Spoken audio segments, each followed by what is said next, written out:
Is this the largest collection of Haynes manuals in the world? Let's take a closer look.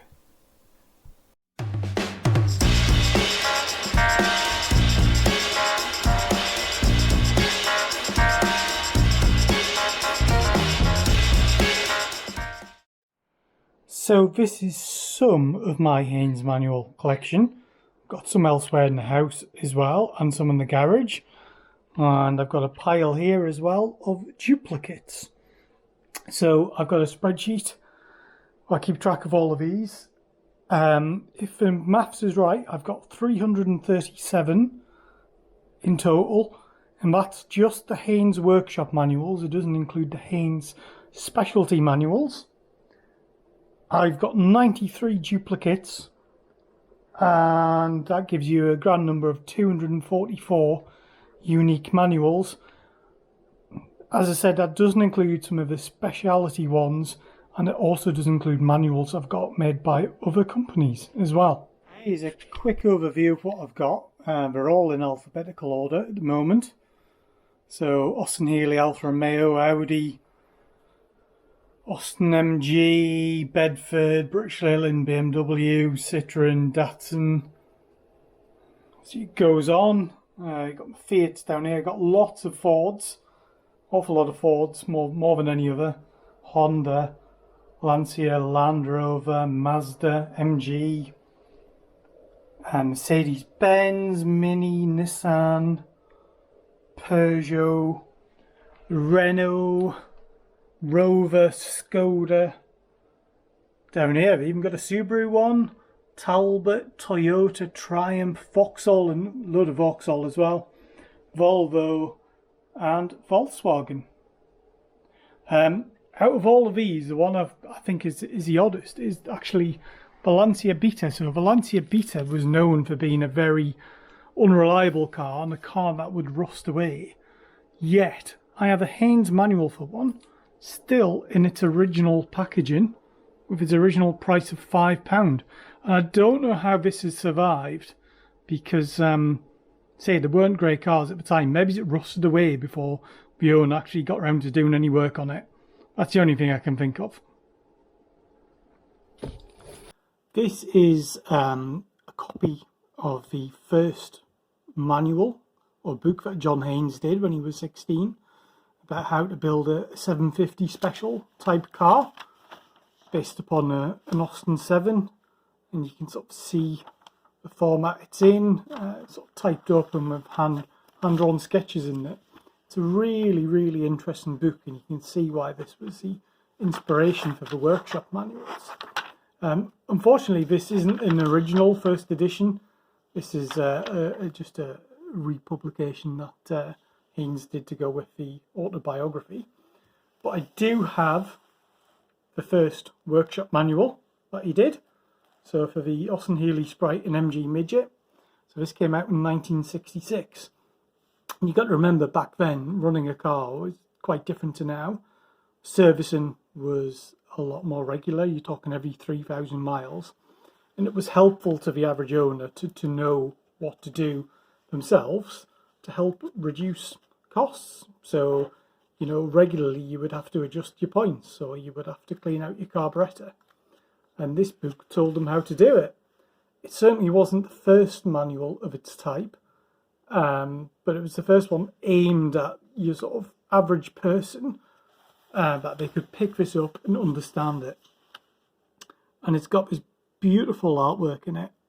As an engineer, I really do appreciate the exploded views and the excellent hand-drawn images like this, showing how the conrod and the flywheel fit together, and how the pistons go on the conrod, and where the camshaft is in relation to that, and the timing chain, as well as all the valve gear and the pistons. It is just a fantastic piece of art.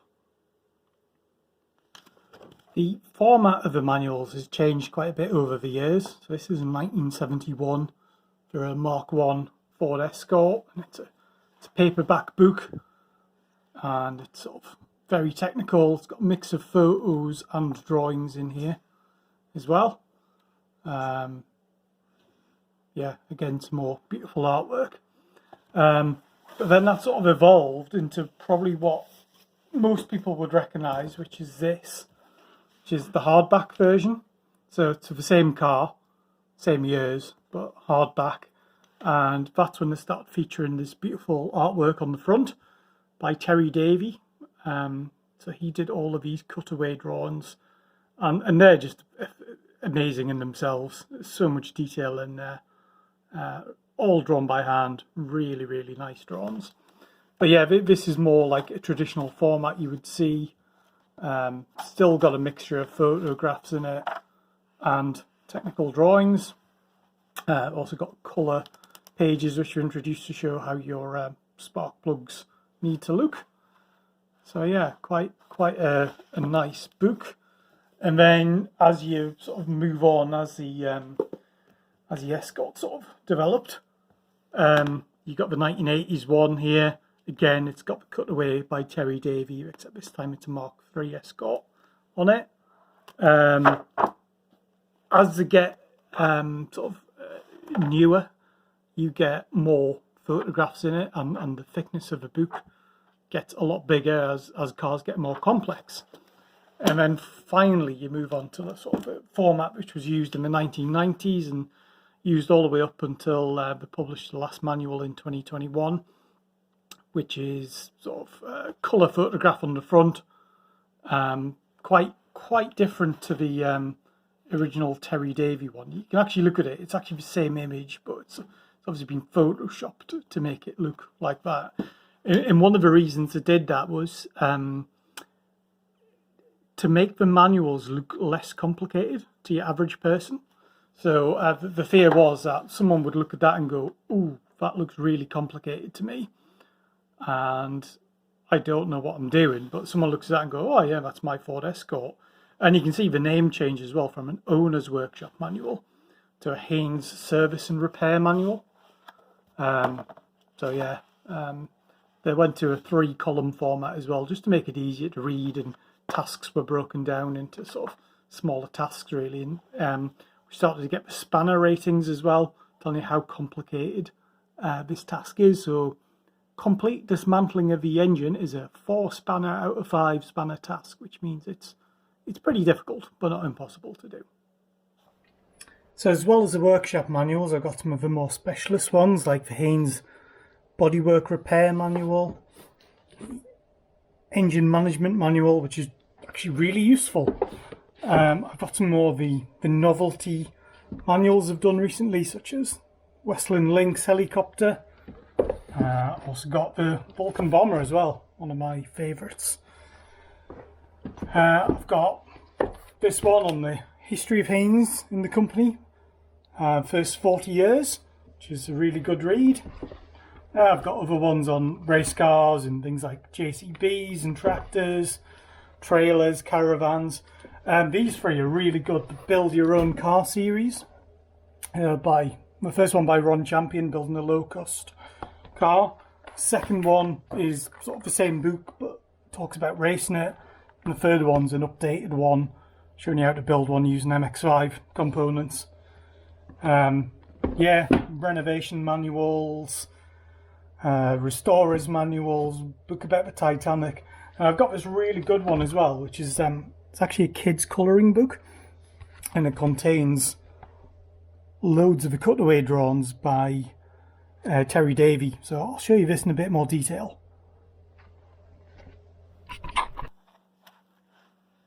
So yeah, each car has its own amazing cutaway drawn, and there's hundreds, well not hundreds of them, but there's about 100 of them in here. Beautiful Hillman Imp, Fiat X19, when was the last time you saw one of them? Yeah, just really, really nice artwork. Also got some more specialist Haynes publications. I've got the autobiography of John Haynes, which is a really good read. I've got this sort of pocket notebook, which gives you a bit of a history of the Haynes manuals, really. So you can see it's got the Austin Healey on the front, or the MG Midget, which was the first manual they did. Look, there's the 750 Special that I had before. And I've got this mini tuning manual as well, which again, it's all hand-drawn and sort of typed up on a typewriter. It's a really good book to read. It's not just Haynes manuals I've got some of the competitors from the time as well. So Autodata, this is a random one I've picked up on the Princess and Ambassador. Very similar format, you know, lots of technical drawings in there. Yeah, they're quite a good read. So I've also got Auto Press as well. Most of the companies start with Auto in their name for some reason. Yeah, very similar again, mixture of photographs and drawings. And then I've also got Autobooks as well, which is, again, just a random one I've got here.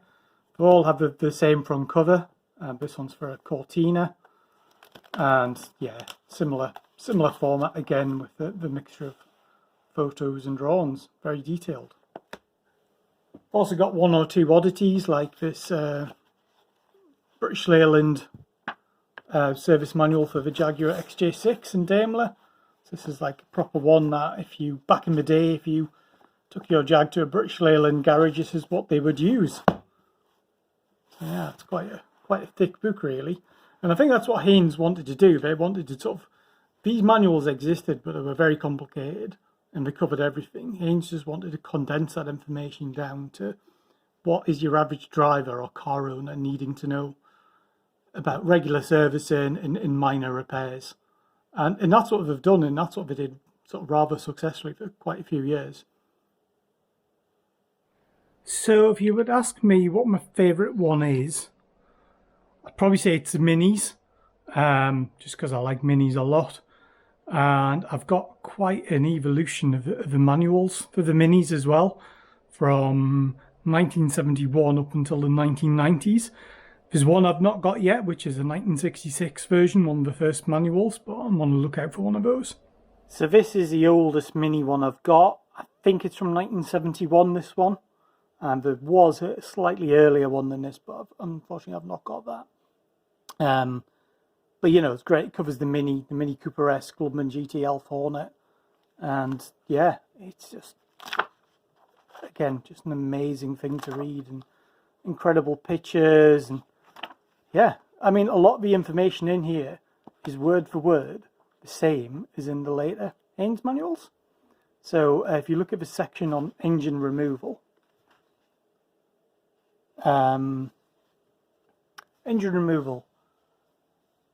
practical experience has proven that the engine can be removed easily in about 4.5 hours, less with experience. This is the version from sort of late 80s and the 90s. And you can see it's got the exact same sentence. The engine transmission unit can be removed without difficulty in 4.5 hours, less with experience. Also, when you buy these in old bookshops, sometimes you find things like this. Like, this is an invoice from Classic Volkswagen Restoration for some outriggers and a split top hat, whatever one of them is. And that's for a VW Transporter 1600. Similarly, this one for the Reliant Regal three-wheeler has a nice little diagram somebody's put in and a note about a 3-terminal flasher unit. So maybe just having indicator problems and they put that in there. So I keep track of all these manuals in a spreadsheet. So if I'm out and about, I can quickly bring this up on my phone and see what I've got and what I haven't got. I've got the manual number, the manufacturer, the model, what years it covers, what condition it's in, and whether I've already got it or even got it as a duplicate. And I tend to go in sort of charity shops, second-hand shops, book shops and things like that. And if I see one and I like it, I'll just pick it up. And if the money goes towards charity, then it can't be a bad thing. I can't own all the cars I've got here, but at least I can own a little piece of the action by buying the Haynes manual. So there we are. That's just a quick overview of what I've got. I'm constantly expanding the collection. Yeah, I just thought I'd show it off really. I don't know if it is a world record. I don't know anyone else who's got more than this really. Certainly nobody on YouTube's got this many. I did ask Google and someone said the record was 86. Well, I've got a lot more than 86. So yeah. If you do think it is a world record, let me know below in the comments. So with that, I'll leave it there. Bit different video to normal, but I just thought I would do this. If you've liked this video, press the like button. Please comment below if you've got any questions. Do you know anyone who has as many Haynes manuals as me? I'd love to find out. Yeah, and please consider subscribing to the channel. This isn't normally what I do. But if you like messing around with old cars, then yeah, please subscribe to the channel and you'll see videos of me doing that. So with that, I'll leave it for now and say thank you, and I'll see you in my next video. Bye for now.